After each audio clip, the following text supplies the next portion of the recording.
วันที่7 พฤศจิกายน 2565ที่หอประชุมใหญ่ของแขวงทานพลโทวันทองกองมณีเจ้าแขวงอัตตปือได้โอลมคณะนำครูฝึกและนักกีฬาก่อนที่จะเดินทางเพื่อเข้าร่วมแข่งขันงานมหกรรมกีฬาแห่งชาติครั้งที่ 12 ที่นครหลวงเวียงจันทน์ได้รับเกียรติเป็นเจ้าภาพระหว่างวันที่ 15 พฤศจิกายน 2565ซึ่งท่านเจ้าแขวงได้ให้ทิศสินำว่า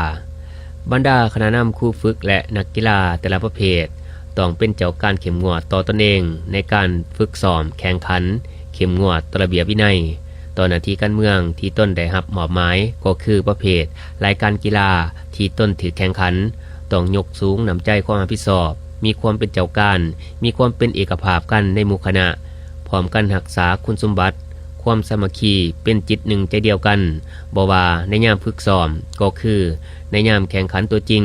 ต้องทุ่มเทเหือแห้งและสติปัญญาความสามารถของตนเข้าใส่การฝึกซ้อมก็คือเวลาแข่งขันเพื่อหยาดใดไซชนะและหยาดเอาเหรียญใส่ประเภทต่างๆมาสู่แขวงอัตตปือให้ได้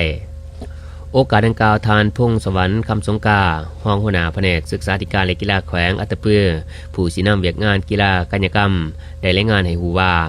แขวงอัตตปือจัดส่ง15ประเภทกีฬาเพื่อเข้าร่วมงานมหกรรมกีฬาแห่งชาติครั้งที่ 12 ที่นครหลวงเวียงจันทน์ได้รับเกียรติเป็นเจ้าภาพซึ่งประกอบมีบ้านเตะบ้านทรงกระต่อเปตัง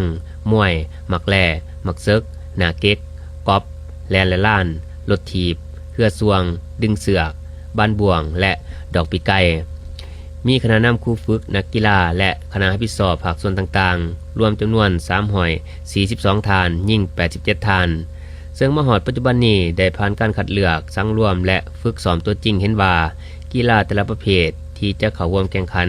แม้นมีความพร้อมแล้วห้อยส่วนห้อยโดยตั้งความหวังให้ได้5 เหรียญคำ6 เหรียญเงินและ7 เหรียญทอง